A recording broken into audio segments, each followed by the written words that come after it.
Welcome. I'm Lori Lee Binstock, and this is a Trauma Survivor Thrivers podcast.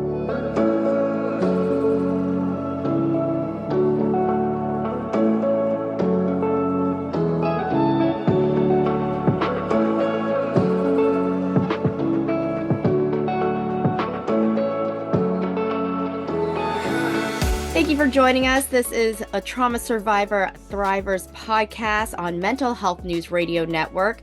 This podcast is also available wherever you get your podcasts, but I do suggest checking out Mental Health News Radio Network to find all your podcasts. Today's guest is Dr. Victoria Jonson. Dr. Jonson is a well-known physician in the practice of aesthetic medicine.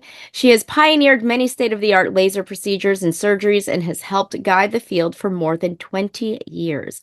Dr. Jonson is a published author who just recently released her book, From Trophy Wife to Cosmetic Surgeon. Victoria, thank you so much for joining me today. Thank you, Laura, for having me. I'm excited to do this with you. Oh, definitely. Well, first of all, I want to hear your story and really how you got from trophy wife to cosmetic surgeon. Well, when you become miserable enough in a situation or in a relationship, you really don't feel like you have another choice. I mean, I didn't anyway. And it was clear to me that no one was going to take care of me or my daughter except me. And so I just searched the Lord. I just, just begged and begged and begged, for a while just to get some guidance on what to do. I had no education except a high school. And, I just got the thorn, to go to school. And my sister was at Ole Miss. I lived in Mississippi at the time.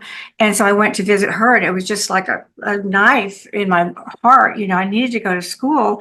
And so she helped me. And my husband, there was no way he would ever be able, or he would ever help me pay for school.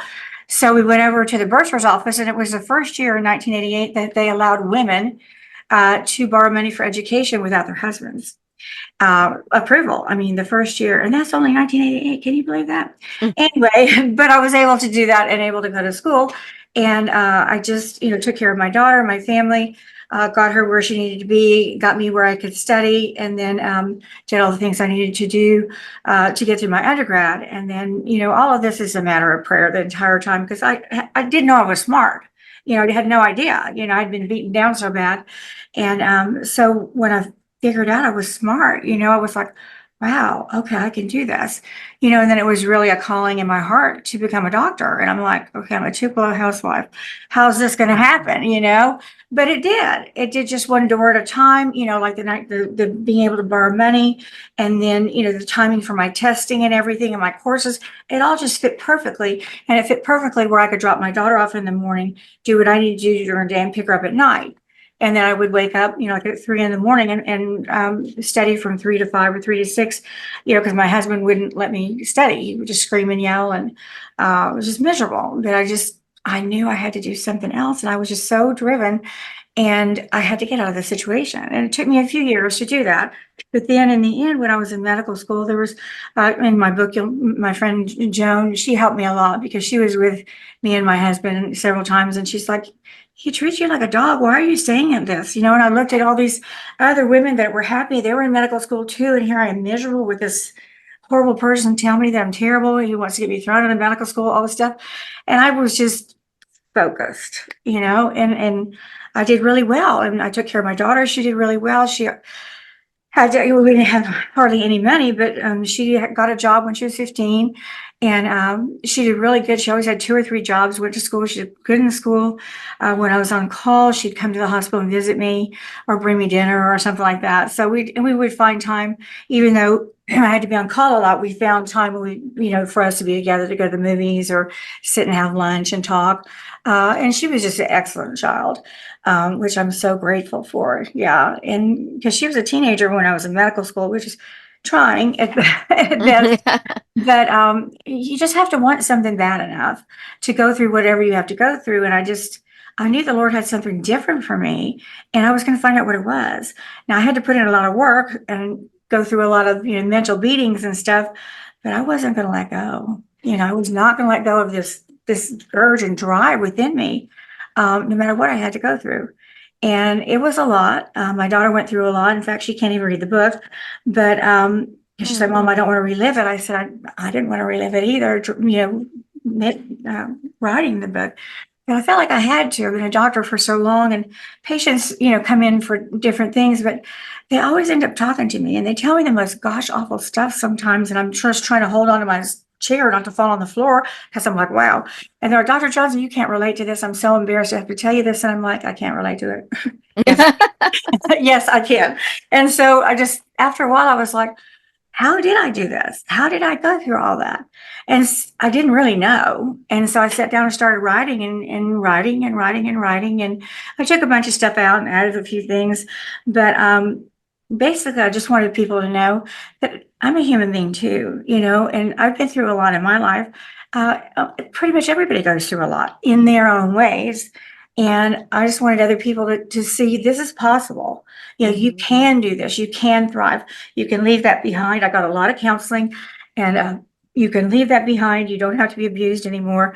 And now I can help women. I can help men too, that are in an abusive relationship or just going nowhere in life, and just have no self confidence, or self esteem, and to help people grow in that is just such a passion of mine. So most of the time in my clinic, I do counseling all day long, and then they come back. I don't ever charge anybody, and I have them come back, whatever we're going through, want to go to nursing school or medical school, or I want to become, a cafeteria aide, whatever it is. It's so fulfilling to watch people rise up, and Right. not be burdened and not be abused anymore.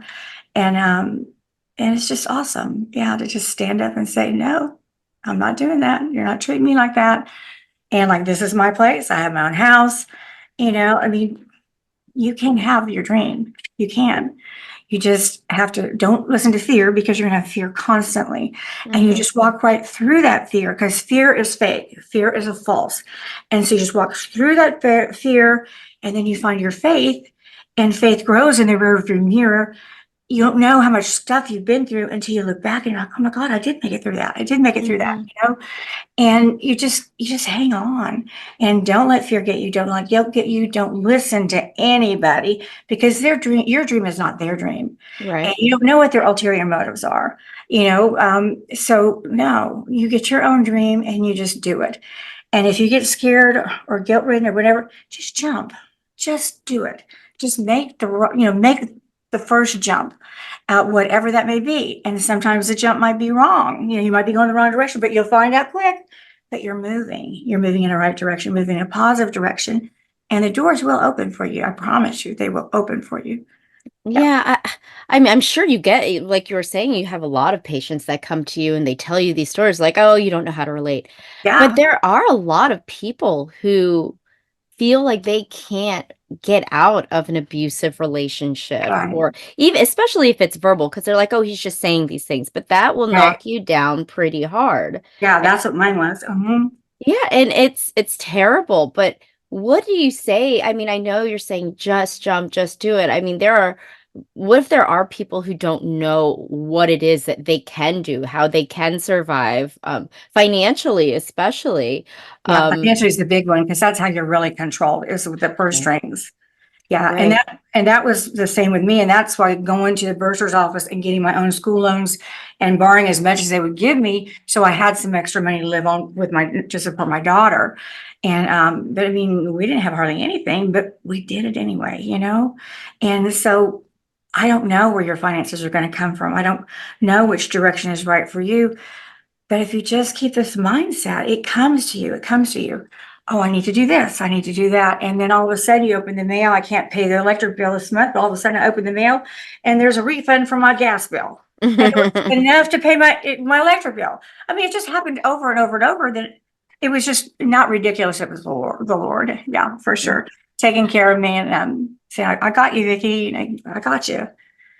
Wow, I mean, how hard was it? Did you find your own healing? Did you get counseling while you were going through medical school? I did. I got counseling. I went to see our marriage counselor for 4 years while I was doing my undergrad. And at that time, I grew and grew and grew. And then by the time I got to medical school, I saw a counselor kind of here and there. But basically, I was on my own, and I'm fine. You know, I was fine. But I mean, I've had to work through some of the abuse and some of the patterns and stuff, and I have to watch what I allow in my life. You know, and I had a situation a couple of years ago where I went to New York to study with this physician, and he was a big surgeon or whatever. And so he immediately started attacking me and asking me all these questions. And I'm like, A, I'm paying you for this education. Mhm. B, what are you doing? But he was so mean and screaming and yelling at me. Can you believe this? And like I'm nobody or what. And so finally I just thought, and some of my staff was there, I didn't say a word. I just let him berate me, whatever he was going to do. And when I left the meeting, I thought to myself, I don't have to live with that anymore. You know, and my Wow. staff was like, why did you put up with it? I said, well, I don't care what he thinks. I came here, I gave him money to show me how to do this procedure. He did. Now I'm leaving. I could care less about him and his screaming. His wife gets to deal with that. Not, you know. So, but after that, something opened in me. And I was like, that was another big bear I had to face. Some powerful man screaming and yelling at me like my ex-husband. And I didn't care. I didn't care because it Mm. didn't affect my business, my being a physician, me being a mother. He had nothing to do with that. I mean, that's his own thing. If he feels like he has to do that to women Right. or whatever, I really didn't care. That it was like it was healed in me, you know. Whereas before, I might have cowered, you know, and Mm. oh, you know, please, I really am a good surgeon. I really am. No, I You could had care nothing to less. prove to him. I'm not going to prove anything. And I'm not going to engage in this behavior.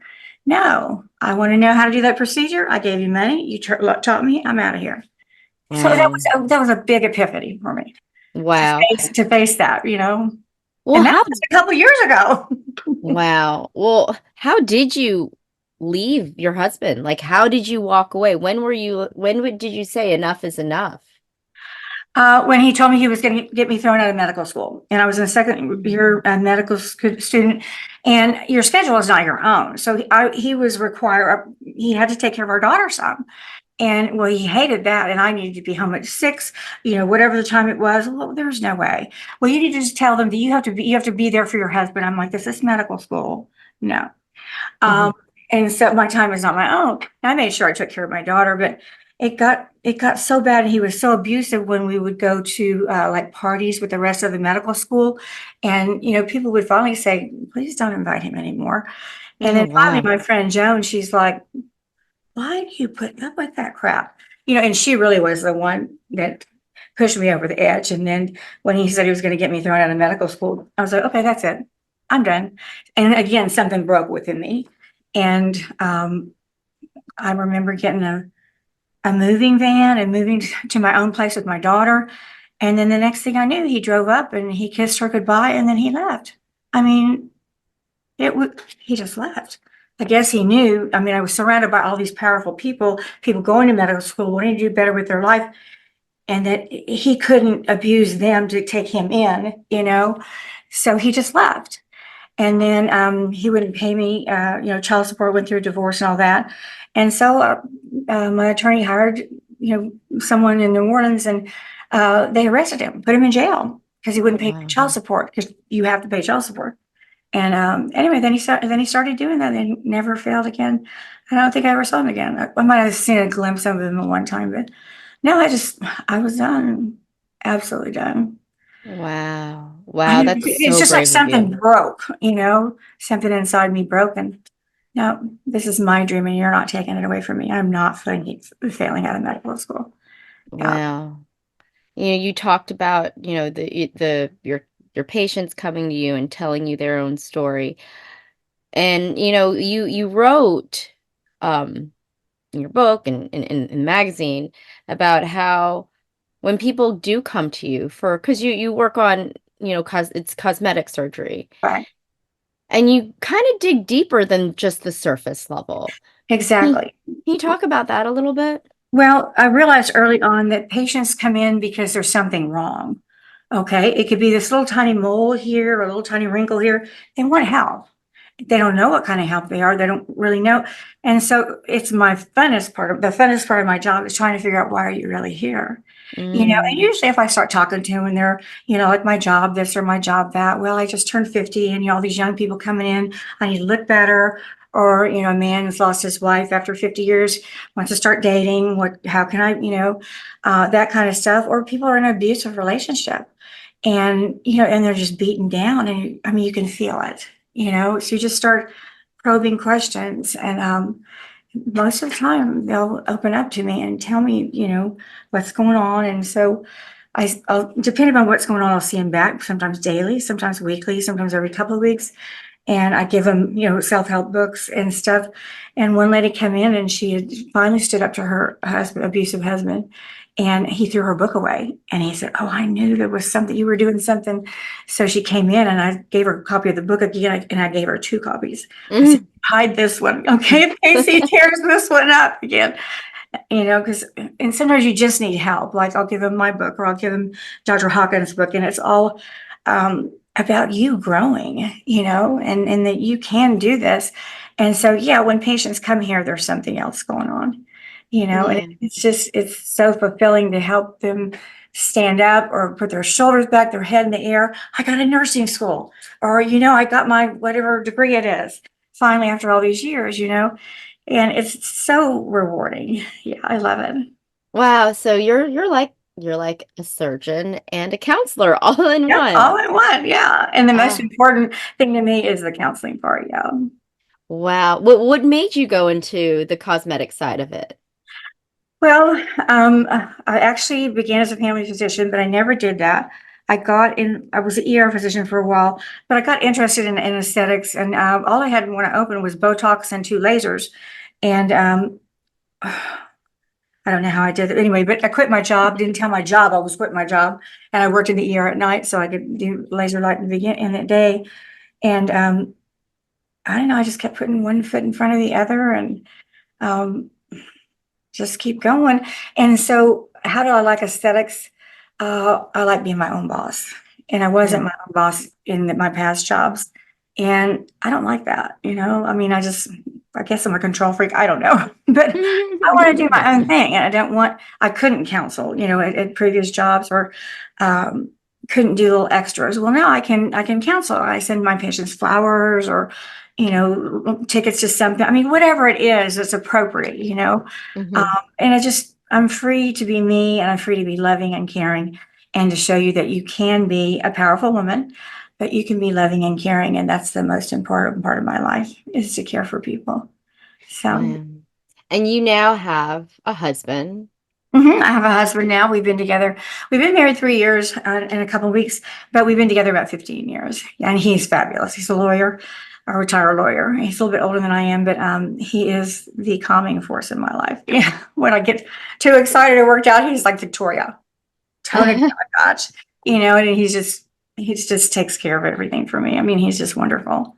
Yeah. Wow. Well, that is wonderful because I feel like there's a certain sense once you've found your own healing and you kind of can stand confidently on your own, it's easy to find a partner who Right. can stand on their own, but also be a support for you as well. Exactly. Well, and he was in a not such a great relationship for 28 years, and he went through a bunch of counseling as well, and I did. And so we've worked on our relationship a lot, and triggers and stuff. But I mean, we just have a great relationship, and he loves my daughter, my granddaughter, and it's just God sent him to me for sure. Yeah. Mm. Well, I do want to ask, is there anything else that you want to add? Anything that you think that our audience would needs to know, especially when it comes to your story and how it can apply to others? Well, in my experience with my husband at the time, I was so scared of him. I mean, so scared of him. And then when I got out of it and faced that fear and looked back, I realized he was nothing but a blowhard. I mean, that was it. And someone had told me along the way, when he starts screaming and yelling at you, just think about smoke coming out of his mouth. It doesn't mean anything. but he's insecure. He thinks that if he abuses me enough, I'm not going to leave because I'm so scared of him. And Mm-hmm. there's only so much of that you can take, or that I could take. And then I was like, this is so not worth it. And but I would just say, whoever's abusing whatever situation, it's really about them. I mean, Mm-hmm. they're the ones who are insecure. They're the ones that, have to make you stay or whatever it is. And no, you don't. You can have your own voice. It is scary. I didn't know if I was going to get punched to death or what, but he didn't ever hurt me. But then in looking and helping patients at my clinic, I'm like, all of that is just blow. They're just blowing. They're just blowing. What are they going to do? Beat you to Mm-hmm. death? Okay, then you're out of it. Or when I was working in the Mm-hmm. emergency room, and a woman had been beaten by her husband, fracture, and she's cowering in the corner, and I walk in, and I'm like, I dare you to hit me, you know? And I was like, I think that was a little much, but I was screaming and yelling at him about beating his wife and breaking her face. And the wife was like, I wanted her to have confidence. And even if he hit me, I didn't care. I wanted her to stand up for herself, and look what he did. He sat down Mm-hmm. and became quiet. Wow. I mean, to me, they're the ones that are insecure and they Oh, feel like they have to absolutely. keep you. Well, why do you have to keep me? Anyway, it's hard. Yeah. It's really hard. It's hard to break the cycle. And because after my husband, I had some bad relationships, and I'm like, okay, back to counseling. Why did I pick this one? Okay. Ah. Why did okay, I did it again. What was so it took me a while because I got married when I was 19. I mean, what did I know? And so you can do this. I mean, you can, and it's so overwhelming trying to get out of a situation that's, abusive. Um, but fear is fake. It's not real, and all the screaming and yelling, it's not real. I mean, if they're hitting you, that's another thing. Mm-hmm. But yeah, you can do this. It's them with the problem. You just got to figure a way to get out of it. Right, right. Yeah. It's something I always tell my daughter when she comes home, someone's being mean to her. I'm like, it's never about you. It's never something's going on with them that's making them angry. Maybe you're triggering it, but it's not about you. You're not doing it. Right. And I think that goes for everyone. I think it's an Mhm. internal issue that they need to address. And I know that when I'm acting a little out of sorts, and Mhm. I know that there's something going on with me. So Me, yeah, me too. I'm like, okay, Vicki, let's go to the bedroom. What's going on? Figure this out. Why are you being mean? Yeah. exactly, Yeah. exactly. Oh, well, Vicky, thank you so much. Dr. Victoria Johnston, I am so grateful to have had you on today. I appreciate it. Thank you so much. Have a great day. You too. That was Dr. Victoria Johnson, aesthetic surgeon and author of From Trophy Wife to Cosmetic Surgeon. For more information on Vicky, check out the show notes. January's issue of Authentic Insider is out. She has also contributed to that issue as well. You could find that in the show notes. Check out Authentic Insider at traumasurvivorthriver.com. That's traumasurvivorthriver.com, as well as past episodes of a Trauma Survivor Thrivers podcast. If you haven't already, please subscribe to my email list to get Authentic Insider magazine in your inbox monthly. Before we go, I wanted to take a moment to share a fantastic podcast called Firebreathing Kittens. It's an actual play, one-shot podcast with various tabletop role-playing games with a season-long plot. Because there's a beginning and an end to each week's episode, you can start at any episode. Just every week just has a different combination of four from the same rotating cast group of people. So join Fire Breathing Kittens as they solve detective mysteries, attempt comedic banter, and just enjoy friendship. We will be back next week when I speak with Erin Vandermoor when we discuss eye movement desensitization and reprocessing, or EMDR, as an effective trauma therapy modality. You've been listening to a Trauma Survivor Thrivers podcast. I'm Lori Lee Binstock. Thanks for being a part of the conversation. Take care.